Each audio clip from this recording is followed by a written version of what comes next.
Two brothers from rural Colorado purchased an abandoned mining powerhouse for a fraction of its worth, never imagining the incredible treasure hidden beneath decades of floodwater and rust. What they discovered inside would change their lives forever and reveal one of the most remarkable pieces of industrial history ever forgotten. The Mitchell brothers had always been drawn to forgotten places. Growing up in the shadow of the Rocky Mountains, they had explored countless abandoned structures scattered across the rugged terrain, each one telling a silent story of America's industrial past. But nothing could have prepared them for what awaited them inside the decrepit powerhouse they acquired at a county auction in the spring of 2019.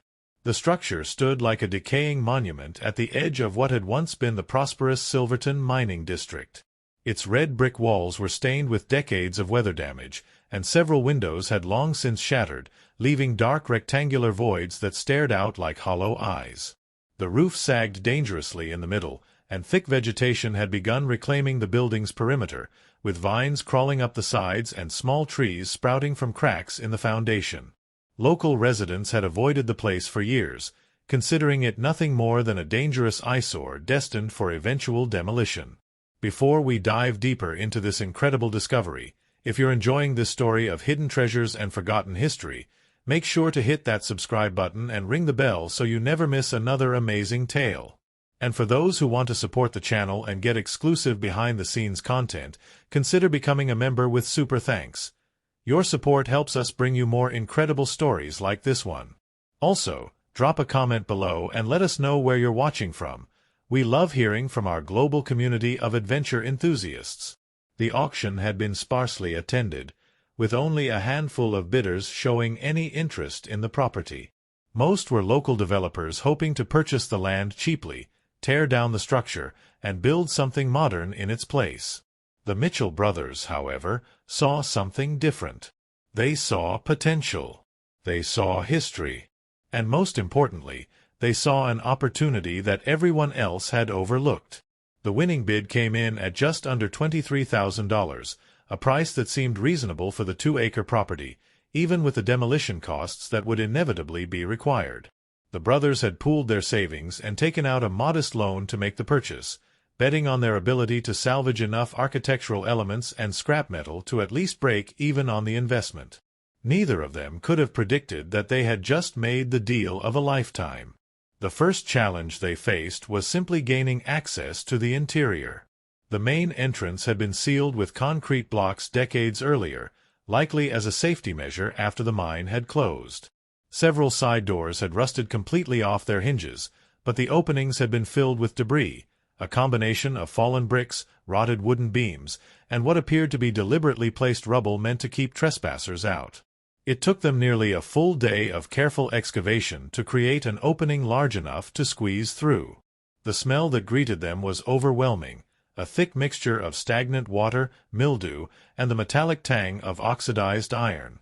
The darkness inside was nearly complete, broken only by thin shafts of daylight filtering through cracks in the walls and ceiling. As their flashlight beams cut through the gloom, the brothers found themselves standing in what had once been a maintenance corridor.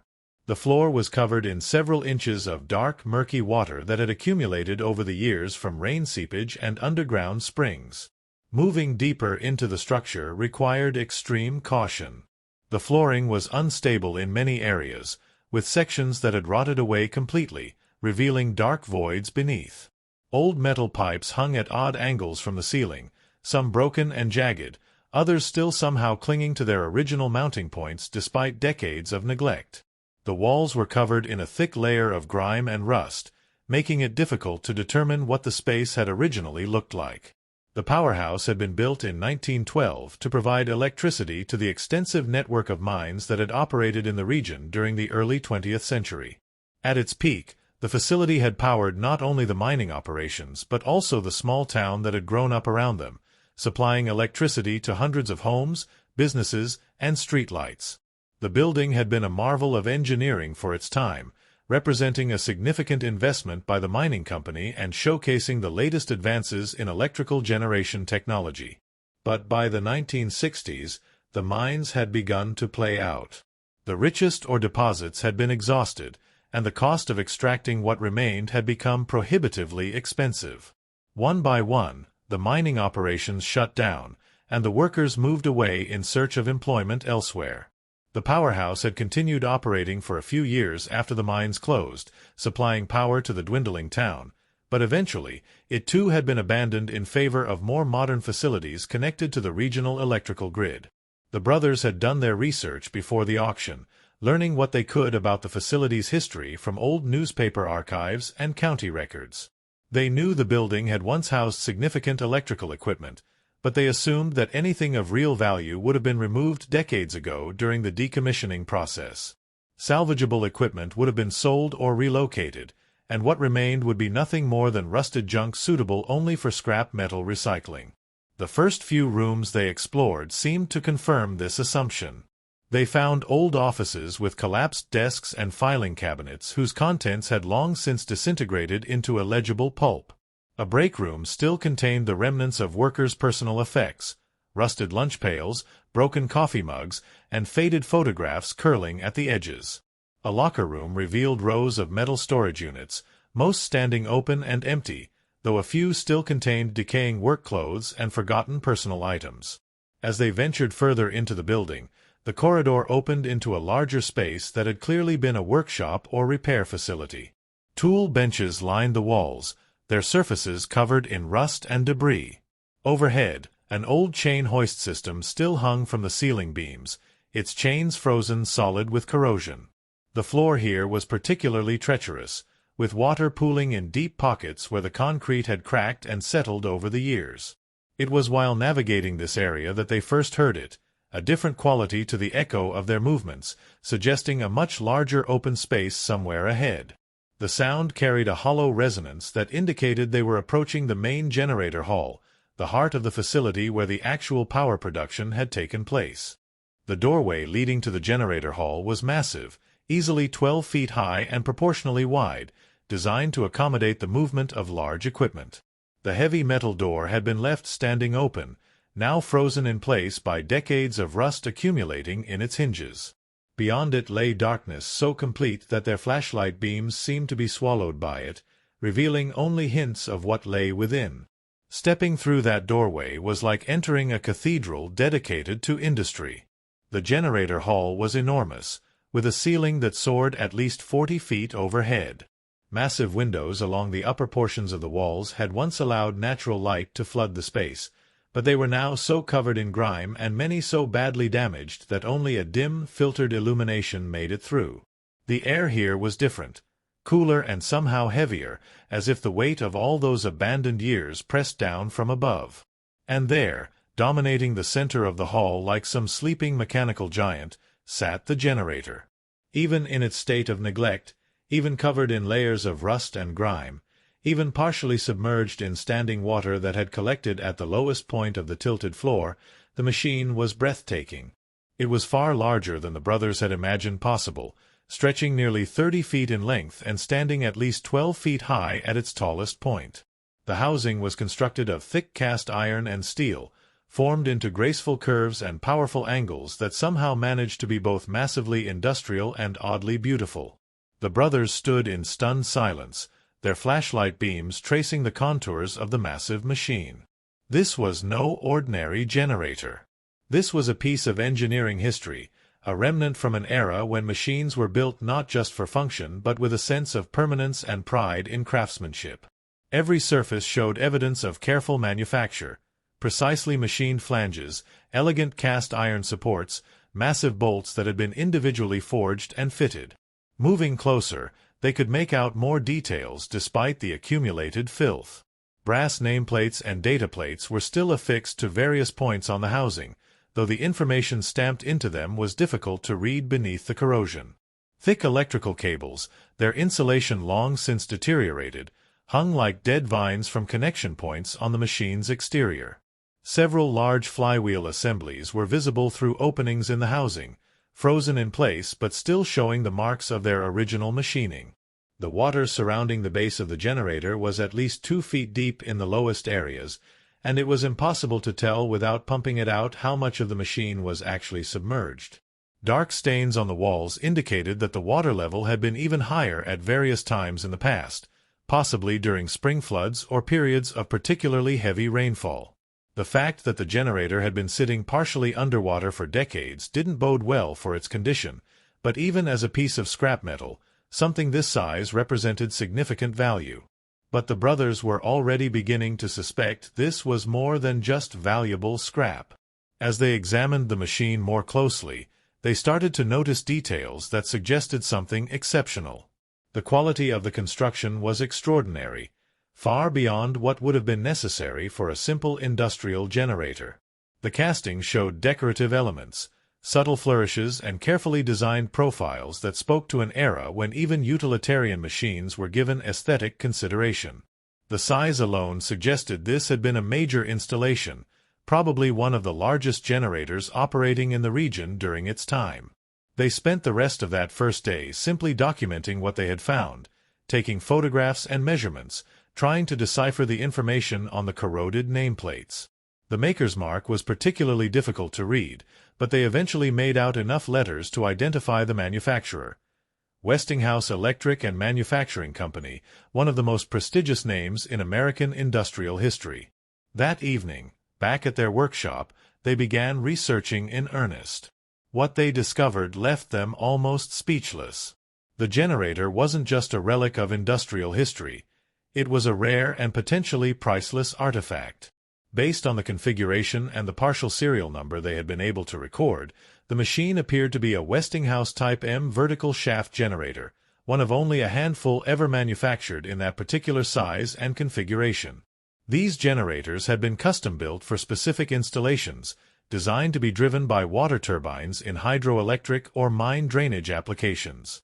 The one sitting in their recently acquired Powerhouse had likely been powered by water pumped up from the lower levels of the mines, a common arrangement in mining districts where excess water was both a constant problem and a potential source of energy. The generator would have spun at relatively low speeds, driven by a massive turbine below the generator hall floor, producing direct current that would then have been converted to alternating current for distribution. But what made this particular find potentially extraordinary was its condition and completeness. Despite the decades of neglect and the water damage, the generator appeared to be intact. Nothing obvious had been removed or vandalized. All the major components seemed to be present. If they could properly assess the internal condition and if the machine proved to be salvageable, they could be sitting on something worth not thousands, but potentially hundreds of thousands of dollars. The market for antique industrial equipment had grown substantially in recent years, driven by museums, collectors, and businesses looking for unique decorative elements. A fully functional antique generator of this size and pedigree could command an extraordinary price. Even if it couldn't be restored to working condition, the machine would still be valuable as a display piece, a testament to an era of engineering excellence that had largely vanished from the modern world. But before they could even begin to think about selling or restoring the generator, they faced a more immediate challenge. They needed to fully assess its condition, and that meant dealing with the water. The task of pumping out the generator hull proved to be far more complex than the brothers had initially anticipated. The standing water wasn't simply rainwater that had accumulated over time. It was being constantly replenished by underground seepage from old mine workings that connected to the building's foundation. Every hour they spent studying the problem revealed new complications that would need to be addressed. Their first attempt at pumping began on a cool morning in early June.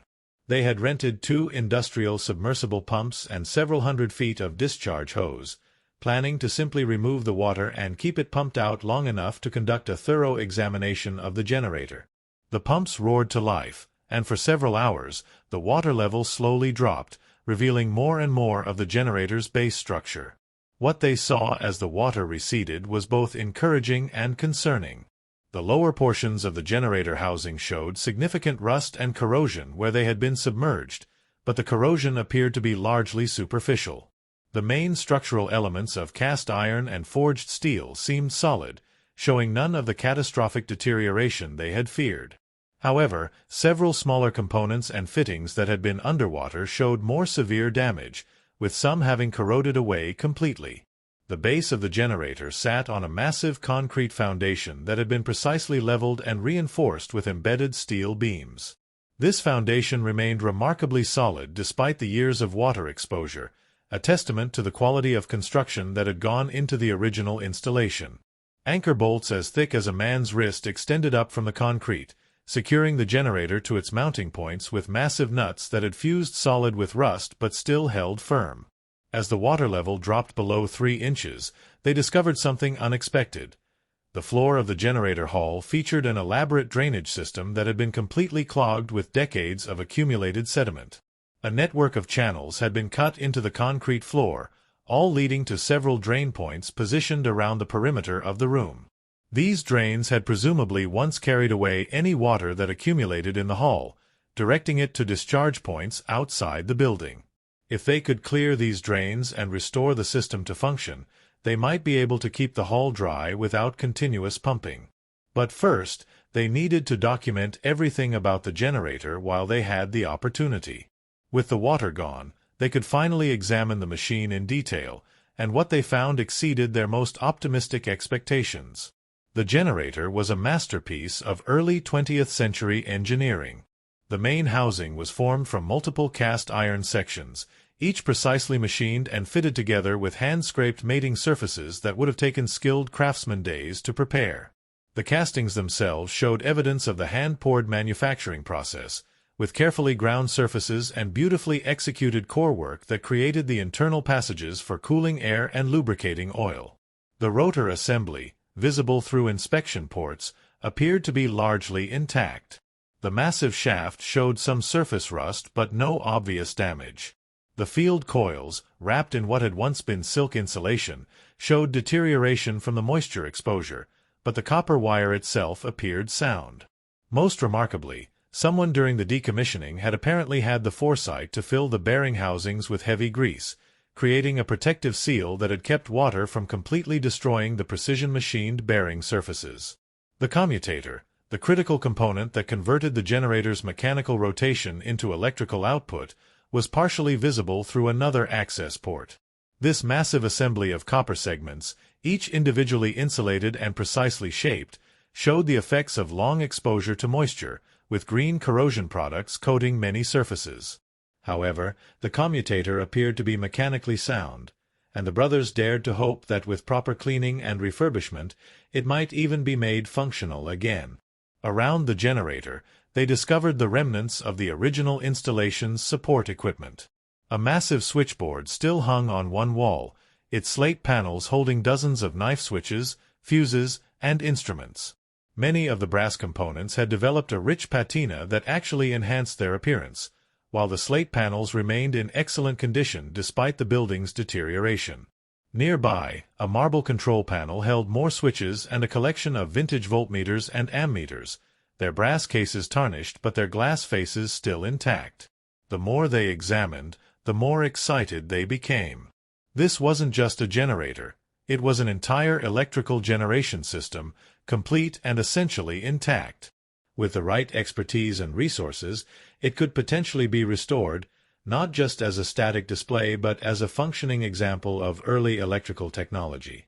The educational and historical value of such a restoration would be immeasurable. But as they worked through that first day with the water pumped out, reality began to reassert itself. The pumps were consuming fuel at an alarming rate, and despite their efforts, water continued seeping back into the hall through the clogged drains and through cracks in the foundation. By evening, with the pumps still running, the water level had already risen several inches from its lowest point. When they returned the next morning, they found the hall had refilled to nearly its original level overnight. It became clear that any serious work on the generator would require a more permanent solution to the water problem. They would need to excavate around the foundation, install proper waterproofing, restore or replace the drainage system, and possibly even seal or divert the underground water sources that were feeding the seepage. Such work would require professional contractors, proper engineering, and most critically, money. Far more money than they had available. This realization led to a difficult decision. They could either invest heavily in the property, potentially going deeply into debt with no guarantee of return, or they could try to sell the generator as is and take whatever profit they could get from the find. The decision was complicated by uncertainty about what the generator was actually worth. Without a proper restoration, without even being able to keep it dry long enough for serious evaluation by potential buyers, its value remained highly speculative.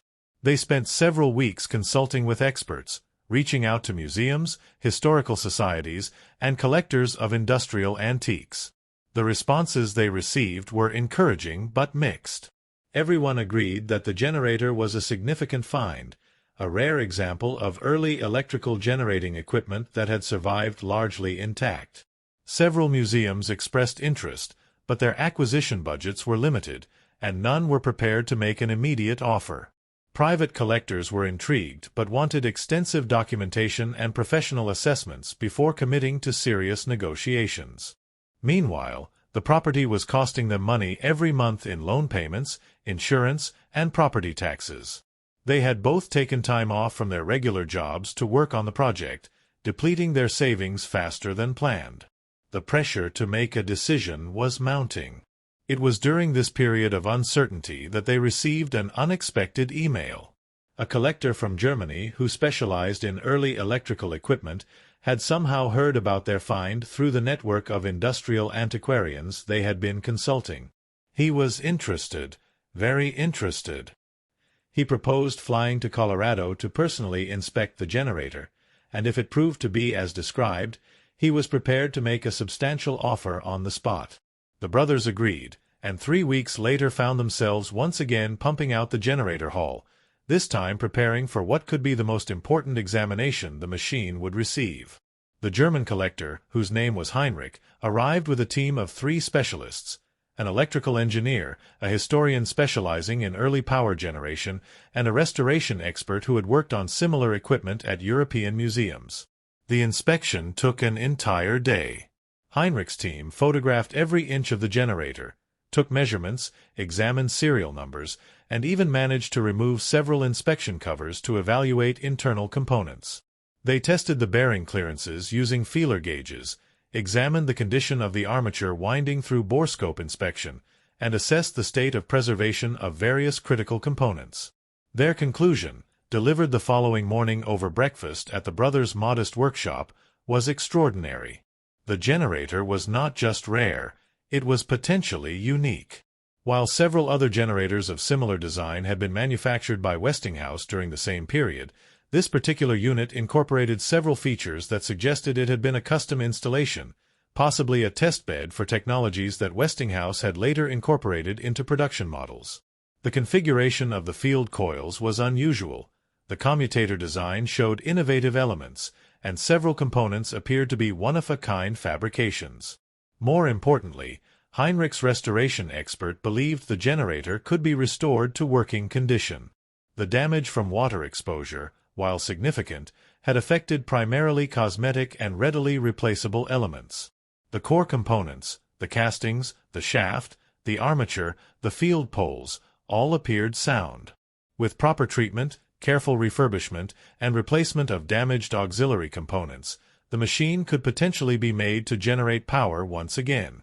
Heinrich made his offer, $350,000 for the generator and all associated equipment, including the switchboard, control panels, and any other original components they could identify. The price would include the cost of carefully disassembling the generator, transporting it to Germany, and all necessary export documentation and permits. The brothers would retain ownership of the building and property, free to sell it separately or develop it as they wished. The figure was staggering, far beyond anything they had dared to hope for. It would not only pay off the property purchase and all the money they had spent on the project, but leave them with a substantial profit. But accepting the offer meant saying goodbye to the generator, watching it be disassembled and shipped away, knowing they would likely never see it again. They asked for time to consider, and Heinrich graciously agreed, giving them 1 week to make their decision. Those 7 days were among the most difficult of their lives. The practical side of the decision was clear. They needed the money, they lacked the resources to properly care for such an artifact, and Heinrich could offer the generator a future they never could. But emotionally, the decision was agonizing. They had discovered this remarkable machine, rescued it from obscurity, and now they had to decide whether to let it go. In the end, practicality won out, but with a condition. They negotiated with Heinrich to document the entire disassembly and restoration process. They would receive regular photo and video updates as the work progressed, along with detailed technical reports. When the restoration was complete, they would be invited to Germany to see the generator running again. Heinrich agreed without hesitation, understanding that for the brothers, this had become about more than just a business transaction. The disassembly process took nearly 3 months. A team of specialized technicians arrived from Germany, bringing custom equipment designed for handling large industrial artifacts. Every component was carefully photographed in place, assigned an identification number, and documented with detailed notes about its condition and position. Corroded fasteners were carefully cut away rather than forced, preserving the threads on studs and in tapped holes for future restoration. The generator was divided into more than 200 individual components, each carefully packed for shipping. The massive castings were crated in custom wooden boxes reinforced with steel bracing. Smaller parts were organized in catalogued containers. Even the heavily corroded electrical cables and deteriorated insulation were saved, as they contained information that would help ensure historically accurate restoration. Watching the generator disappear piece by piece was bittersweet. The brothers had spent countless hours with this machine, had come to appreciate every curve and angle, every evidence of the craftsman who had built it more than a century ago. Now it was being reduced to a collection of tagged components in shipping crates, waiting to begin a journey across the Atlantic. The loading process took another week. A specialized transport company brought in equipment capable of handling the heaviest pieces, some of which weighed several tons. The largest section of the main housing required a crane to lift it onto the truck bed. Watching that massive piece of cast iron swinging slowly through the air, the brothers couldn't help but feel they were witnessing the end of an era. But they also knew they had made the right decision. Heinrich wasn't just buying an artifact, he was rescuing it. In Germany, the generator would receive the care and attention it deserved. It would be restored by people who possessed both the skills and the passion to do the work properly. And eventually, it would run again, generating electricity just as it had more than a century ago, serving now not as industrial equipment but as a living link to the past. The months following the generator's departure were a whirlwind of activity and emotion. True to his word, Heinrich maintained regular contact, sending detailed updates about the restoration process. The first photographs arrived just 3 weeks after the final shipping container had left Colorado, showing the generator components spread across a massive workshop floor in Bavaria. The workshop itself was remarkable, a restored industrial building from the early 1900s that Heinrich had converted into a facility specifically designed for working on large antique machinery. High ceilings supported a network of overhead cranes. Specialized workbenches held precision tools that were themselves antiques, carefully maintained and still perfectly functional. A team of skilled craftsmen, many trained in traditional metalworking techniques that had been passed down through generations, moved among the components, beginning the painstaking process of assessment and cataloging. The first phase of restoration focused on cleaning and stabilizing all the components. Decades of rust, grime, and deterioration products had to be carefully removed without damaging the underlying metal. This wasn't a job that could be rushed with power tools and aggressive chemicals. Each piece required individual attention, gentle cleaning with appropriate solvents and abrasives, hand brushing to remove loose scale while preserving any original surface finishes. The photographs Heinrich sent documented the process in stunning detail. One particularly striking image showed the main casting of the generator housing after cleaning. The iron had been restored to a deep, rich gray-black color that brought out the beauty of the original casting work. Another showed the massive rotor shaft, now cleaned and polished, revealing the precise machining marks from the original manufacture. Even after more than a century, the quality of the work was evident in every surface. The restoration team discovered several surprises as they worked. Inspection of the field coils revealed that while the silk insulation had deteriorated, The copper wire itself was in better condition than expected. The decision was made to carefully remove the old insulation and rewind the coils using modern materials that replicated the appearance of the original silk covering while providing superior electrical properties and durability. The commutator required the most extensive restoration work. Each of the hundreds of copper segments needed to be cleaned, the insulation between them renewed, and the entire assembly rebalanced to the precise tolerances required for smooth operation. This work alone took 6 weeks, performed by a master craftsman who had spent his entire career working on antique electrical equipment. As the restoration progressed, Heinrich's historian was piecing together the generator's story. By cross-referencing the serial numbers with Westinghouse's historical archives, accessing old mine company records, and consulting with local historians in Colorado, he constructed a comprehensive biography of the machine. The generator had been installed in 1912 as part of a major expansion of the Silverton mining operations. At the time of its installation, it had been one of the largest generators operating west of the Mississippi River, capable of producing 500 kilowatts of direct current, enough to power the equivalent of several thousand modern homes. The installation had been a major undertaking, requiring the construction of the Powerhouse building and the excavation of a turbine chamber below the generator floor where a massive water turbine provided the mechanical power to spin the generator. The generator had operated almost continuously from 1912 until 1947, an impressive 35-year operational life. During that time, it had generated millions of kilowatt-hours of electricity, powered the extraction of thousands of tons of ore, and contributed to the economic development of an entire region. It had operated through World War I, the Great Depression, and World War II, its steady hum providing the heartbeat for a community that depended on the mines for survival. When the mines began to close after World War II, the generator had continued operating for a few more years, supplying power to the shrinking town. But by 1952, it had been shut down for the final time, superseded by more modern equipment and no longer economically viable to operate. The decommissioning had been done with unusual care. Someone had recognized the generator's historical significance and had taken steps to preserve it, filling the bearings with protective grease and sealing access ports against moisture intrusion. But despite these efforts, the building had been abandoned, and nature had slowly begun reclaiming the space. The flooding had started within a few years, as drainage pumps were shut off and underground water found its way into the Powerhouse basement. For more than 6 decades, the generator had sat in slowly rising water, a forgotten monument to an earlier era. By the time Heinrich's team reached the midpoint of the restoration, approximately 8 months after beginning work, the generator was starting to look like a machine again rather than a collection of parts. The main housing had been reassembled, its sections carefully aligned and bolted together with new fasteners fabricated to match the originals.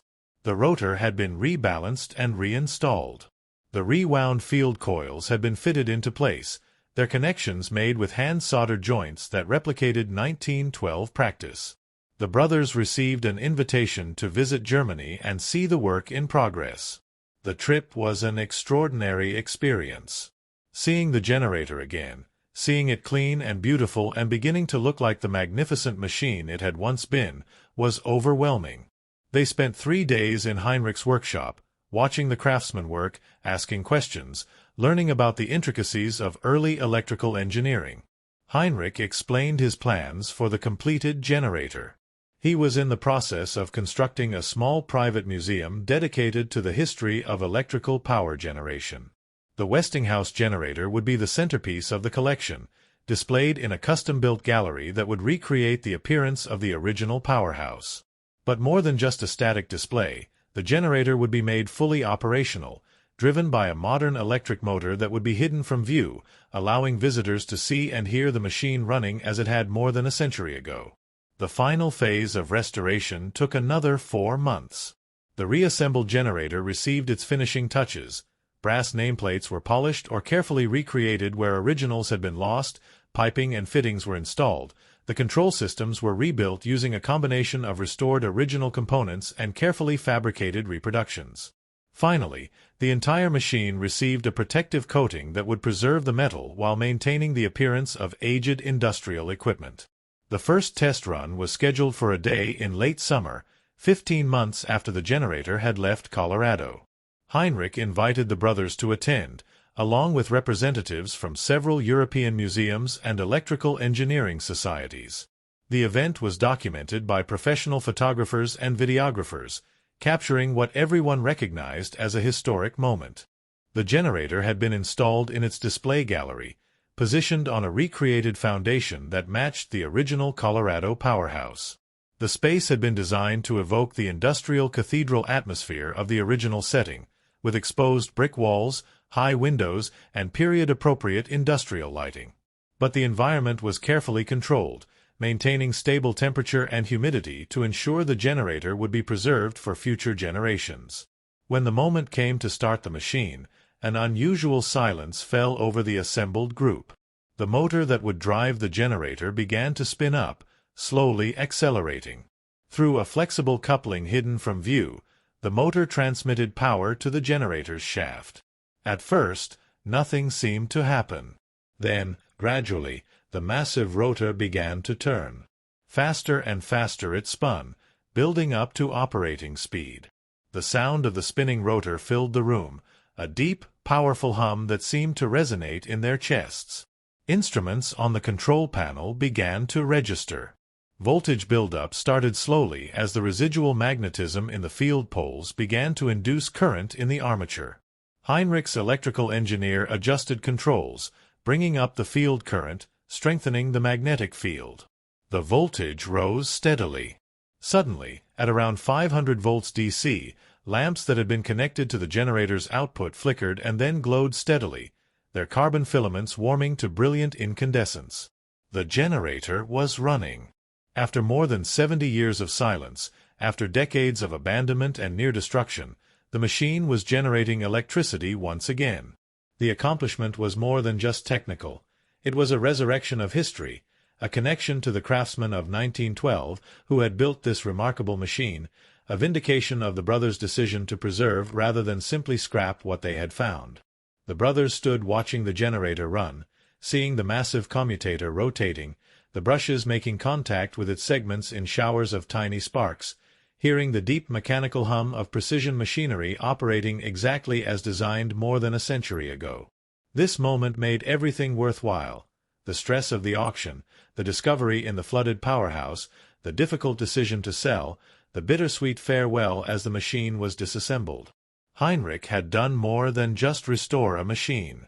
He had preserved a piece of history that would now educate and inspire visitors for generations to come. Students would be able to see how electricity was generated in the early 20th century, understanding the principles and craftsmanship that made modern electrical systems possible. Engineers would appreciate the beauty of elegant mechanical design. Historians would see physical evidence of the Industrial Revolution that had transformed the world. The generator story didn't end with that successful test run.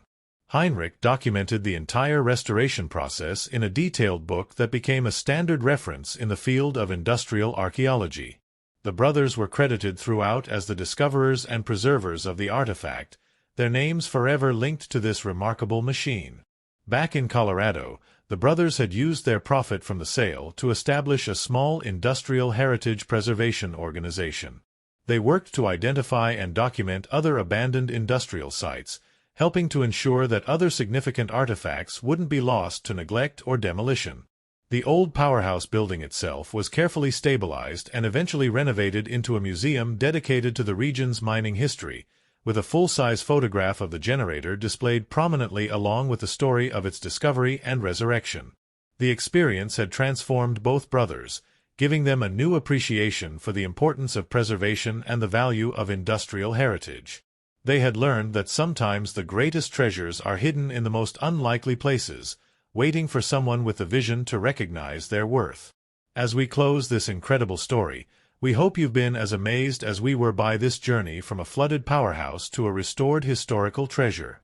If you enjoyed this tale of discovery and preservation, make sure you're subscribed to our channel and have notifications turned on so you never miss another amazing story. And if you really want to support our work and help us bring you more content like this, consider showing your appreciation through Super Thanks. Every contribution helps us continue sharing these incredible stories. We'd also love to hear from you in the comments. Let us know what you thought of this story and where you're watching from. Your engagement means the world to us and helps us build this amazing community of history and adventure enthusiasts. Thanks for watching, and we'll see you in the next video. Thumbnail prompt: 3 identical sections of a massive antique industrial generator partially submerged in dark floodwater inside a decrepit brick powerhouse, with rust-covered cast iron housing and brass fittings visible above the waterline. 2 adult male brothers in work clothes and headlamps standing beside the generator examining it with flashlights, their beams cutting through the darkness. The generator with visible Westinghouse nameplates, elaborate Victorian-era industrial design details, massive bolts and flanges. Abandoned industrial powerhouse interior with broken windows, exposed brick walls with water stains, collapsed ceiling sections, hanging electrical cables, and shafts of dusty light piercing through gaps, with standing water reflecting the scene.